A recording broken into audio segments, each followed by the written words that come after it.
This is Remote Ruby. Have you any remote idea to the meaning of the word? What's up? Yo. What's up?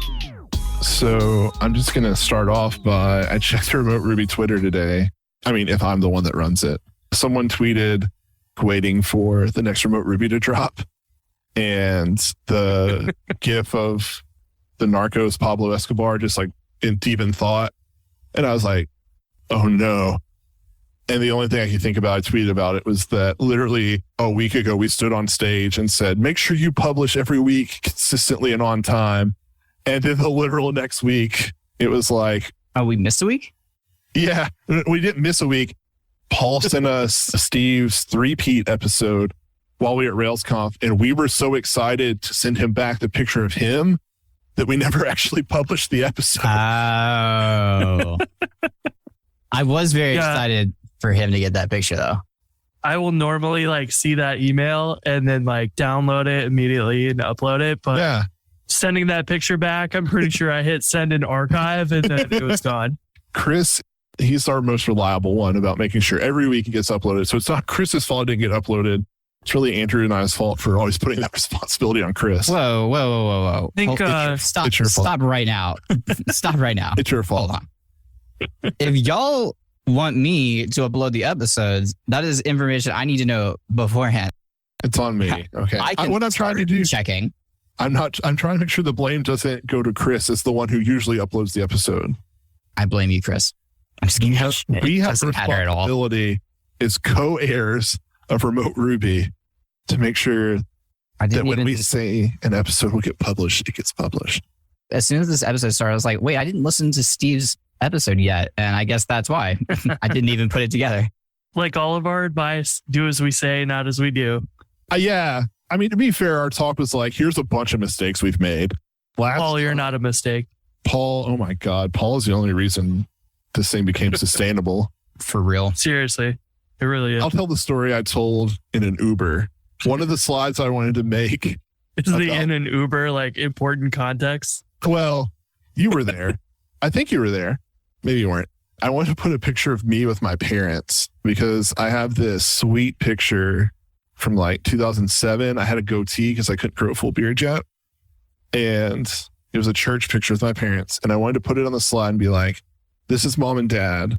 Whenever mom and dad tell me something, I respect it. Whenever mom and dad give me praise, it means a lot to me. And then I wanted to put Paul's face in between mom and dad and be like, this is Paul. Oh, yeah. And whenever he gives me praise, True. And whenever he gives me advice, I heed it. I think we'll get to see him next RailsConf. Oh, yeah. I didn't realize they were in Atlanta because it kind of makes me just want to hop down to Atlanta and go see Paul. Like, no other reason to go to Atlanta. Do it. We can smuggle him into the conference. We could.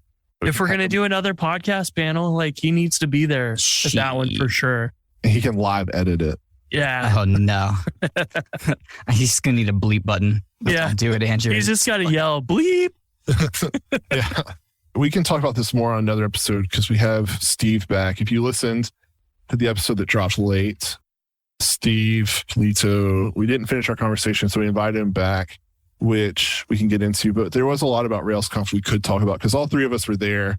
And I think that's the first time the three of us have been together in the same physical location since we started podcasts. Like since I met y'all. Yeah. Yeah.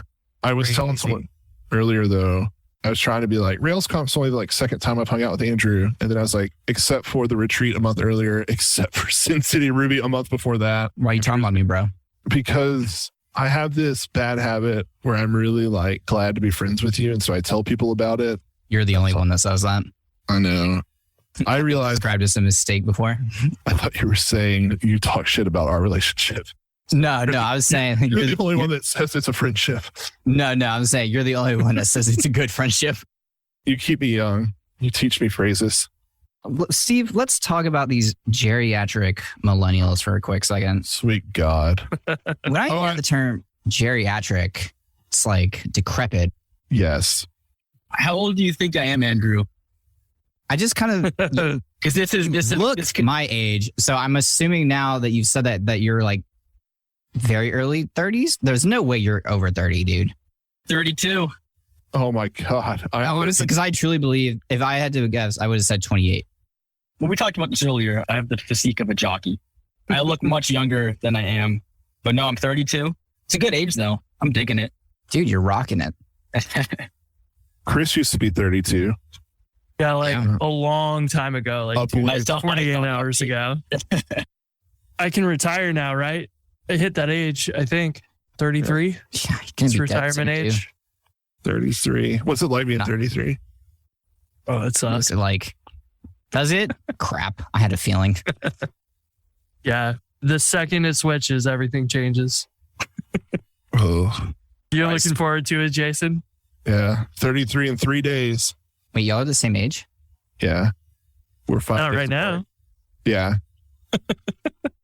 For 360 days of the year we are.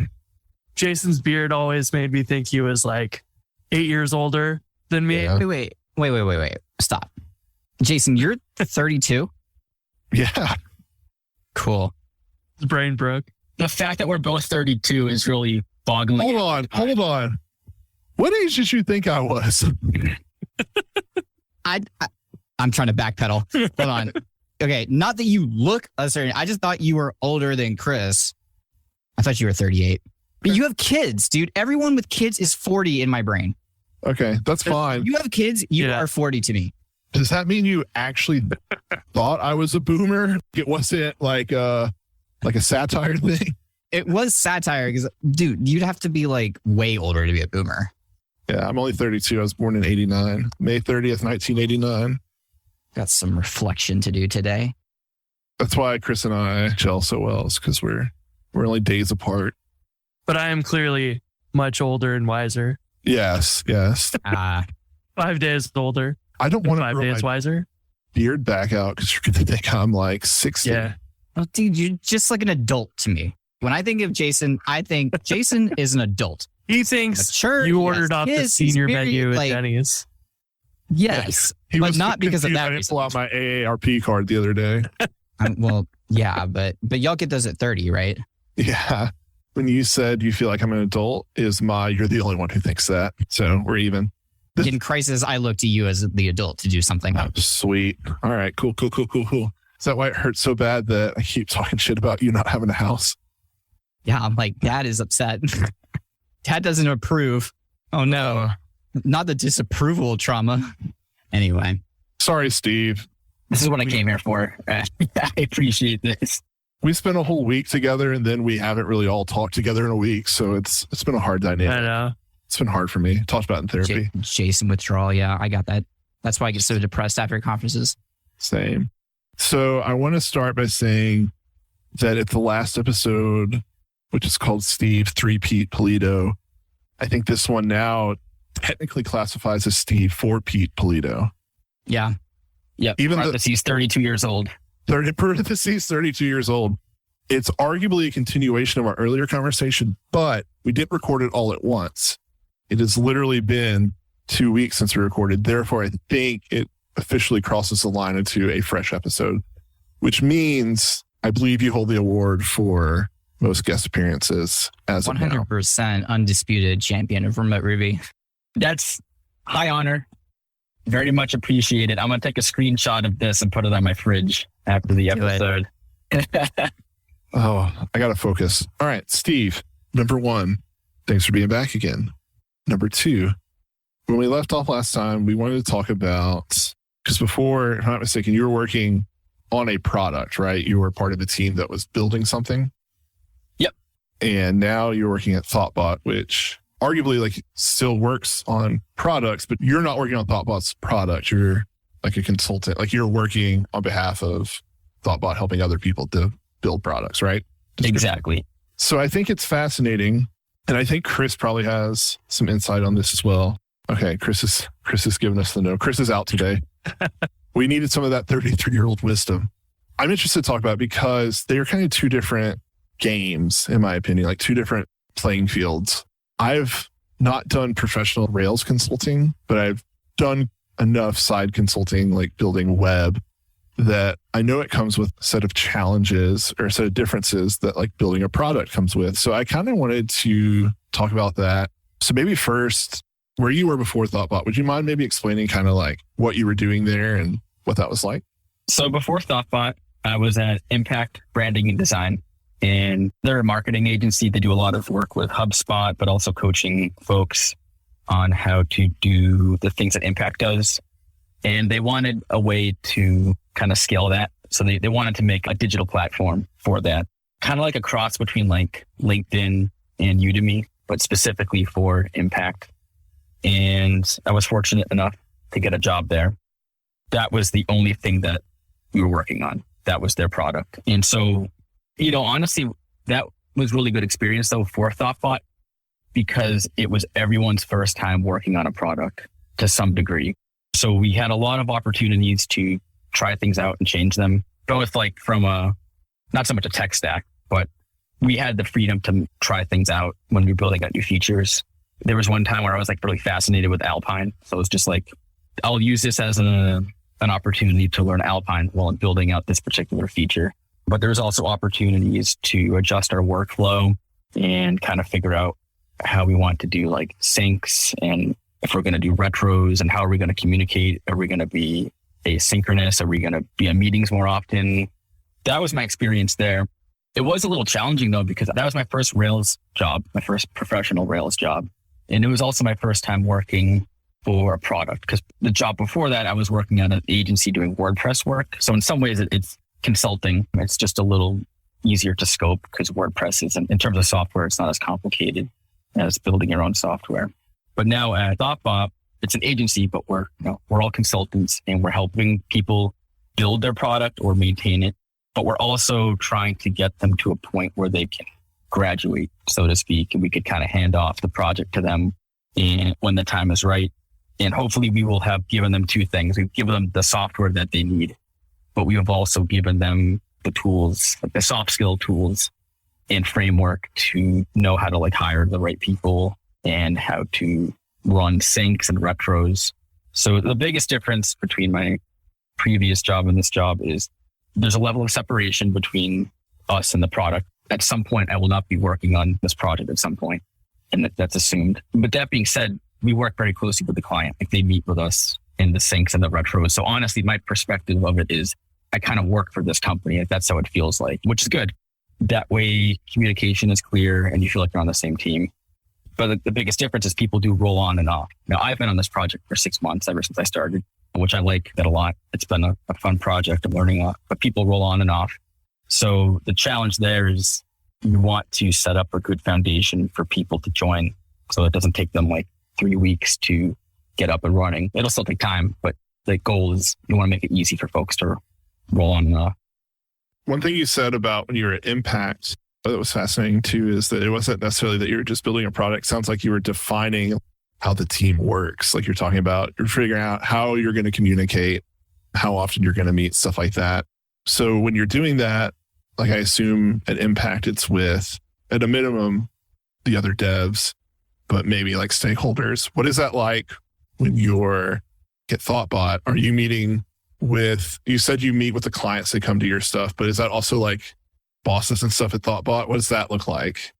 Yeah. So the project I'm on, it's really well set up. Again, this is the only project I've worked on, so I don't have anything to compare it with. We have someone who is the product manager, and they do work for Thoughtbot. So it's great for me as a developer because they take care of working with the stakeholders to work on the product roadmap and carve out tickets to work on things like that. So it's great because at Impact, that was not my job. I wasn't the product manager, but I worked very closely with him, and I would sort of be involved with the roadmap as well.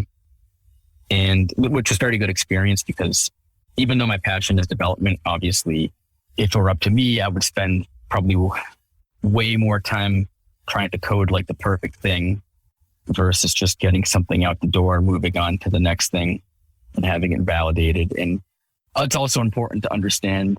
It was a good experience for me too, because then I could understand where the stakeholders are coming from. Because at the end of the day, if the product isn't making any money, that's not good. So that means a lot of different things, per project. But that's always something I kind of check myself against too. The challenge there though is just, okay, well, how do you deal with deadlines then? Because it's not possible to do everything in a week if you're trying to work a sustainable pace. So then you have to learn how to have difficult conversations, but also ask the right questions to just better align on, if our goal is to do this such that we can be profitable, what are we going to cut out this week or like this quarter or whatever? We can't do everything. Everything can't be a priority. So those were skills I learned at Impact, and they're helpful on this project very much as a consultant. But fortunately, there is someone in between me and the stakeholders that is kind of negotiating that on our behalf, which is great. So it basically allows me to spend more time developing, but I'm given a lot of opportunities to open up stories that I think are important. And we're all kind of given the freedom to know, like, well, this is what we're working on this week, but like it can change. And the key there is just make sure you speak with your team and just say, hey, I know at planning we said this was a priority, but I'm realizing it might need to take a back seat because maybe there's a bunch of errors happening somewhere else in the app, or maybe there's an event happening in a few weeks. And if we do something else to prepare for that event, for the product, that could be better for the product as a whole. A lot of communication, basically, it's important. And everyone communicates differently, right? So the project I'm on, we actually we used to have a daily sync, like, video call, but we're experimenting with just doing it completely asynchronous. So just open up Slack, just put in what you're working on. And if you have any blockers, that's the time that you would just huddle with someone. And also throughout the day, if you just need to like virtually tap somebody on the shoulder, obviously go ahead and do that. But we've been experimenting with that. And I like it from a productivity standpoint, but I do like miss just the virtual water cooler. So it's like, how do you find that balance? And I don't have an answer to that right now. That's been like a little bit of a challenge, I guess. But it's been nice being able to just explore different ways to work on a project and not just get stuck and be like, okay, we're going to just do it this way. Yeah. You said that every so often, like, people roll in and out of the team you're working on. How do you kind of manage being able to bring someone up to speed quickly? I imagine, like you said, it does take time, but also like, because like you're billing the client, you don't want to waste their time when you rotate people in. How do you do that effectively? Yeah, that's $1 million question. I think honestly, part of it is the technology we choose. So Rails makes it really easy to roll on and off of a project because you kind of know where everything's going to be at a high level. Because that was my experience. Because obviously when I started this job, I'd never worked for Thoughtbot, and I certainly hadn't worked for the project that I'm on. And I would just look at a story and I could figure out like, okay, it's in the model. I got to just do something there. Technology makes it easy to roll on and off, at least as for the back end work. We have a wiki, but I'm finding one of the problems with wikis is they get out of date. They're not in the source code. So that's been a challenge. Actually, what I'm exploring with now is using the Rails notes command, like the annotations command, for things that are basically to document the complicated business logic of this app. Because that's been the challenge for this project, but also that's the challenge with any project, is just the business logic, not so much like the tech stack necessarily. So I've been trying to do that, especially when I'm given a task where I'm like, basically where I can't keep it all in my head. I'm like, this is so confusing. Like, I don't understand how this external API works the way it does. And then I'm just like, let's just add a comment. I go back and forth with comments. I'm sure like every developer does, where when you're first learning the program, you're like, okay, let me add comments, just like sequentially go through this. And then as you start to progress in your career, or this is my experience anyways, the pendulum swung the other way. And I'm like, oh, no more comments. We're done with those. I'm a cool programmer now. I know what I'm doing. No more comments. And, you try to write code that is like self-documenting. What I'm finding is code can't be self-documenting in a situation where it has to explain the why. You can make a method have a nice name to explain kind of what it's doing to make it a little more clear. Just like, why are you doing this weird thing right here? That's been a challenge with this project is there's the API we're working with it's just hard to work with basically. There's a lot of unexpected side effects. So I'm just leaning into commenting. I know the original question was onboarding. In general, I'm finding it hasn't been too hard to roll on and off, like I said, because of the tech stack. Right. And Thoughtbot, we also have guides that we work with. Our Thoughtbot guides repo. So just like, it's kind of a framework for how projects should work in general. Like use some type of a Trello service to keep track of stories, keep PR small and simple, things like that. So it's a framework for working with different projects. And because everyone kind of understands that, it is easier to roll on and off. Do new clients, do you know if like they kind of take a week or something to sort of standardize? They have an existing project, get everything sort of organized, like make sure CI is working properly and whatnot. Is that probably a piece of the onboarding stuff as you get a new client, so then you can have your team easily jump in, I would guess? That's a good question. I joined this project.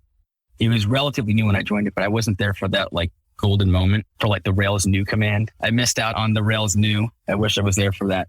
One thing I'm finding though is that, so I should say Thoughtbot is now, we're fully remote. And because of that, we have 4 distinct units. So there's mission control, and they do like, that's like the DevOps team. Then there's Ignite, and they do like rapid prototyping just to validate an idea. So like they'll use like Webflow and technologies like that just to get something up very quickly. Then there's Liftoff. That's the team I'm on. And that's like where you're building an MVP. So something that's been validated with Ignite, and then like Liftoff is actually bringing it to life as a real product. And then there's Boost, and that's where you're kind of like maintaining something that Liftoff has made, or like working with a new client who just needs some extra help. So knowing that, depending on which team you're on, it's going to be a different answer. Some projects, it's already an existing application that you're maintaining. Other projects, it's brand new, but they know that at some point they're going to be handed off with this code. And just because we all have our own opinions on how technology, or what technology to use and whatnot, you need to account for their hiring needs too. For example, I mean, I just love vanilla Rails. Vanilla Rails with Turbo, I feel like I can do anything. However, a lot of people still want to have React for their front end because it's easier to hire React developers. And it also gives you the opportunity to use something like React Native to build a native application. And these are things that have to go into like each new project. Is the client you're working with at some point is going to take ownership of this. So you need to take into account those types of things too. The hiring part makes a lot of sense. It's something I don't consider because I work on products that are just built in Rails. And so that's who we hire, are Rails developers. So that's really interesting insight. Arguably, there's a business reason to not use React, but for a hiring standpoint, it does make a lot of sense to have a tool that is widely hireable. Oftentimes when you're consulting, the team changes probably a fair bit. As you get a big new client, you're going to need maybe more developers because everybody you already have is on existing projects, already busy or whatever. Whether US East 1 is down or you forgot to add a configuration file, everyone has an outage from time to time. When your next outage occurs, transparency is critical. The difference between a minor annoyance that people soon forget and a fiasco that creates sustained resentment is in how you communicate. That's why you need Honeybadger. Honeybadger will be a crucial component of your incident response plan with their uptime monitoring service that now has an exciting new feature, public status pages. Create a new status page with custom domains, branding, and more. Don't let Twitter be the only way your users can find out if your app is down. Sign up for Honeybadger to improve your incident response with a shiny new status page that you will be proud to show your users. Visit honeybadger.io and start giving your users a better experience today, and let them know Remote Ruby sent you. Thanks to Honeybadger for their continued support of Remote Ruby. I know Thoughtbot has a lot of gems that were built in Thoughtbot. Do you use what was it called? Suspenders? Is that still around? Do you like reach for the Thoughtbot gems, or is it kind of like, based on what project needs are? Yeah, that's a good question. And I think there's actually some open issues in Suspenders right now. The sense I'm getting is I don't know if we're using it as much right now for new projects because it comes with a lot of dependencies, which isn't good or bad, but there's a case to be made that you probably don't need every single thing that comes with Suspenders, as good of a starting point as it is. That being said, I think the project I'm on is the result of Suspenders, or at least parts of it. But yeah, that's something I haven't experienced yet, which I feel like there's some need for exploration there, especially because, Rails 7 is still relatively new. I still think there's some opportunities to just see just straight up doing like Rails new and then slowly adding in gems as you need them. Thoughtbot, obviously, we're big with RSpec. So like that's like one deviation right away from the standard Rails framework. And like we use devise a lot. There's devise, there's also clearance of a Thoughtbot authentication gem. But Suspenders is always there as like a good starting point. I hadn't even thought about Suspenders in a while, but I remember that I just looked at it. Yeah, it comes with a lot of things out of the box. So I could see how, like you said, it's not good or bad. It just is. Are all these tools the right thing for your project? So I can see why that's not always yes or not always no. When you were at Impact on a small team, like, you're building a product, sure. But at the end of the day, it never ends up just building a Rails app. You almost always have to get involved in design, project management, talking to stakeholders, blah, blah, blah. You think that really kind of helped set you up for like what you're now doing? Yeah, absolutely. Because I was much more involved with a lot more aspect at Impact because it was their first product. It was very new to them. And like I was one of the first software engineers that they hired. There was no one else. Just by default, I was like the expert. Me and Colin and Morgan, like we were the most knowledgeable people in the entire company on this thing that was brand new, which was interesting, especially because again, it was my first Rails job. It touched so many things. Yes, I was in the front end a lot, which that's a weakness of mine. It's hard for me to get a pixel perfect design. And yeah, a lot of managing stakeholders, especially just around like deadlines and expectations, especially because the work that Impact does, they do make websites. So it's not that they don't understand what goes into a website. It's just the challenge was their specialty is like WordPress and HubSpot. So that's just a very different type of website than building something, a SaaS application. Like with HubSpot and WordPress, there's no concept of test-driven development, or you don't really build a feature. You just look for a plugin or something. So I just need to kind of make that clear and like in a helpful way, just to let them know, like, it's hard to rush these things because we need to spend time testing them. Like it takes time to write a test. There's a cost to that, but then the benefit, hopefully, it's like, well, it's tested. We know it works. And if it breaks, we'll know about it too. So a lot of my experience there, I felt like it was also just trying to educate stakeholders in how software development works, which is very beneficial for working at Thoughtbot with consultants. So the same rules apply. I would imagine though at Thoughtbot, I've had that argument before, right? Why are y'all spending so much time doing this? We need y'all to do this. And it's always like, come sit down, let's have a chat. Where I'm going to like explain to them how this works. It's a process of getting to that understanding for them as well. And they have also literally said this to me before. I could do this in like 5 minutes. Just give me access to the code, man.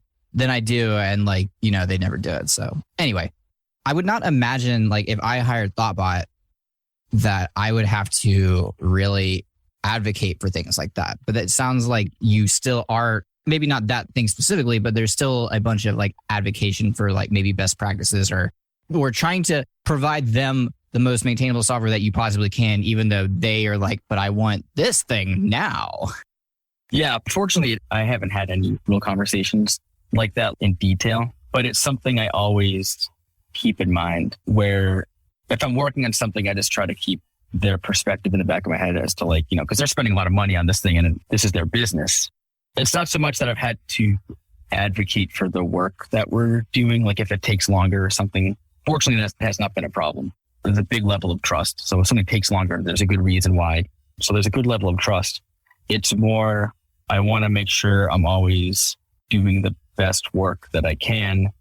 And if I do need to speak up about it, like if I think something's going to take longer than it should, I always make sure to bring that up sooner than later, just to keep everyone in the know, which has never been a problem because then people are just grateful for that. They don't want to find out, 5 minutes before launch. Right. Oh, whoops. Right. Yeah, I think I was supposed to do it. It's still going to take another 2 weeks. So I was going to try to make you role play this with me, but I'm not because I realized that's going to be way too hard. I'm just kind of curious. Like this isn't really even related to this whole thing, but it's like, what if someone's like, look, I understand that writing tests is like good and all, but like you're trying to build maintainable software and like I appreciate that, but like, look, I don't know if this business is really going to last that much longer. If we don't get this thing done, I need you to just stop doing that and just pump the code out. What is your response? This is a good one right here. I think it would depend on like how important that feature is. If it's mission critical and we don't test it, I wouldn't feel good about that. And I would bring that up. If it's like a core part of the app and if it's like relatively complicated, I would want some level of coverage. If that's off the table, I don't know. It would also depend on the deadline, right? If I was given like what I assume to be a reasonable amount of time, I would say I can at least write like the happy path system test for this, at least make sure it works. I would like to be able to do that. If not, a big part of consulting is laying out the risks, which is something we do every planning meeting. We just say, what are the risks for this week? And sometimes they're small, sometimes they're big. I would just outline the risk. I would say, okay, we could launch this feature, maybe ahead of schedule if we don't write tests. The risk is things could break. And if they break, we're going to have to fix them immediately. We're not going to find out it broke until a person finds out that it broke. And, if the customers can't use the application, you're going to lose money. Everyone's wants and needs are different, but most people are motivated by money in those contexts. So I would just say, look, I think financially you're probably at risk of losing money if it's like really buggy. And they might say, well, I think we're at risk of losing money if we don't get this out in a week. And I would also have to trust, there's a level of trust, right? Just like they trust me to write good code, I would trust them to know their business model better than me and their financial situation better than me. So that's how I'd line it out. I like how you brought up the motivations thing, because when you were speaking earlier, they kind of brought that up to me. It's like, well, your motivations are to write good maintainable code. Their motivations are for you to get this done so they can make money. And I like how you brought it up, like, yeah, when you're coming to like these types of discussions, you really need to know what the other person's motivations are. I assume a lot of clients also have developers, but maybe some don't. I was curious, are you working with their developers, your own team, working alone a lot, kind of how all of that works? I'd love to hear about that. It's different for every team and every project, but the short answer is whenever Thoughtbot is working on a project, the client really does become part of Thoughtbot and vice versa for that project. So like I said, between retros and daily syncs, the assumption is everyone is going to be there for that. As far as pair programming goes, so right now we're pair programming in external developers. The project I'm on, it just so happens that there are no developers at this company yet. So they're just using Thoughtbot. And I've been mostly working independently for the backend stories that I'm working on. So for context, it's a Rails backend and a React Native application. And there's more needs for the React Native application right now. So I'm the only dedicated backend developer. So I do spend most of my time just coding independently, which for the most part I like. But then one thing that our team gets in the habit of is just nudging someone if you need help. Honestly, what we do is we use Slack Huddle. I hadn't used that until Thoughtbot. And it's funny because basically it's just a phone call. And I'm so used to video calls that it actually took some getting used to just being on like a traditional phone call, but not seeing someone's face and just like talking about something. It took me like a week to get used to that because it's not really as common anymore. But that's something I've been doing in the past few months is I'll just tap the shoulder of someone on our team that does have backend experience, have a question. I'll just say, hey, let me just like rubber duck this with you real quick. Or if we've had a PR open for like 3 or 4 days, that's just kind of getting reviewed over and over again. We'll just sync up and pair on it and just like kind of go through some of the things on there to just kind of wrap up that PR. But yeah, the original question, it's like the same team when you're working with the client, but it's not like we don't pair like all day. It's mostly independent, but then when you need to pair up, absolutely, that's what you're encouraged to do. Before we wrap up, one thing I wanted to call out that I didn't get a chance to earlier was that when you were talking about kind of onboarding and you said that you leave notes using the Rails note tool or whatever, I'm familiar with it. I've never used it. I think that's awesome. But you said something about comments, and I think it was like really important, and I'd never been able to really articulate it. You said that you kind of went through a phase where you're like, no comments. And then you're like, it's actually really important to comment why it does something, not what it's doing. And I think that is really important differentiator that when commenting code, I guess I implicitly do now, but I did not understand when I first started commenting code. I would just be like, oh, this is what it does. And that goes back to like in Ruby, we often talk about you shouldn't comment because you should be able to look at the code and understand what it does. And that is true. The why though is so important because like when we onboard people at Podia, they understand what something's doing, but their question is always, why does it do this? I thought that was really good. I just wanted to highlight that. Yeah, thank you. And it's one to help future people onboarding, but then it also helped future me out. Because honestly, like the thing that I commented, I had been told probably 4 times, and obviously I forgot. So shame on me. So then I was just like, I'm just going to put a comment in here because then I won't forget and need to build the next person. As we're getting close to Jason's cutoff, I'm going to yank control of the train real quick.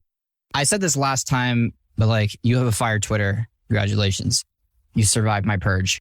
I'll send you your plaque. I'm curious what you're kind of interested in now. What are things you're kind of keeping an eye on? Is there any new gems or anything in the Rails Ruby ecosystem you're like, oh, that's really cool, I'm going to try that? Basically, what's next after building your own auth from scratch, if that's even done? There's some open issues on there if anyone wants to help out. Could always use some help on that. This may not come as a surprise because the auth from scratch, the whole point of that was to not use a gem. I'm interested in exploring other things from scratch. And the next one specifically is I want to do token-based auth from scratch and just go through that step by step. Because I think Rails gives you all the tools for that. It's just a matter of knowing how to sequentially build them up. And even though earlier in the beginning of this, I said I'm not doing React, I'm much more interested in Rails, like Rails and Turbo. That being said, I see some of the people on my team be able to work on React Native, like work on the native application that we're building and then hop into the back end. And I think that's really empowering just because basically this person could just make their own business if they wanted to. They have all the tools they need. And I think that's so neat. I want to explore some more concepts of React 2 with Rails because Rails has an API mode only. So I think that would be a good way to explore those things like the token-based authentication, for example, or just other things like fetching data from an endpoint and like iterating over it. I know it's been done a million times, but I honestly struggle with it when it's in pure JavaScript. So I'd like to kind of put pen to paper, so to speak, and just like spin up a few demos of how that's done. If nothing else, because then it'll be part of my muscle memory and I'll learn how to do it. So, and then it'll be a resource for folks to check out. And also open issues on too, because I know I'm not going to get it right the first time, which is why I tweet these things out, because it's a very quick way to get advice. I feel like some of this content would be like really great to like put it into a course, show people how you kind of went about doing it. I feel like not only is the finished kind of thing helpful, but I think the process of building these types of things is something that people don't know how to do. And that's something that they want to learn. And it's really hard to learn that. So I happen to know a company that has a course platform, basically, like you could actually put a course on it. So if you want that, just let me know. But point aside, I do think that is interesting. Like, because as you're speaking, I'm like, how would I do that? I'm like, I don't know. I would like love to just hear how Steve thinks about it. Maybe some food for thought. Also, no one writes React anymore. Now we're on the remix. So okay. Well, Steve, it's been fun catching up. 2 weeks. Good to see you 2 weeks in a row. Before we wrap, anything else you want to discuss or share? Yeah, well, thanks again for having me. I never left the original Zoom call from 2 weeks ago. I've been sitting here for 2 weeks. I figured at some point they would pop back on and I could just be a guest again. So it worked out. He's squatting in our office. Feel free to reach out to me on Twitter or my site if you just have any questions on Rails or web development or just how to get a job in tech if you don't have any traditional schooling. Like I said, I didn't go to school directly for this, so I just kind of know how to kind of make a resume organically for the side projects. So feel free to reach out. I need to talk to you about that at some point because I give a lot of advice on that, but that's not the path I took. Now that you've said that, I want to tell you what I've been telling people and see if like I'm just way off base or not. So I'll have to hit you up at some point soon. Cool. Awesome. Steve, thank you. Cool. Yeah, Great thanks for coming back on. If you stay on this Zoom, you'll be on our next episode too, I think. Going for 5. Just pulling out a substantial lead here. He's just going to end up being the host. We'll all leave. He'll still be here. Well, here's what I propose. Basically, we're going to swap, right? Aaron Francis needs to be with y'all, and I need to be on a Rails podcast. So like y'all can talk Laravel here. I'll go over there, and Steve can just come with me, and it'll be a party. We should have Aaron on. I'll send him Yeah, a we link should. right now. Please join us right now. No, I mean, like, sorry, I'll send him the schedule right now, not the Zoom link. Okay, Get bye. it here. Bye. Bye.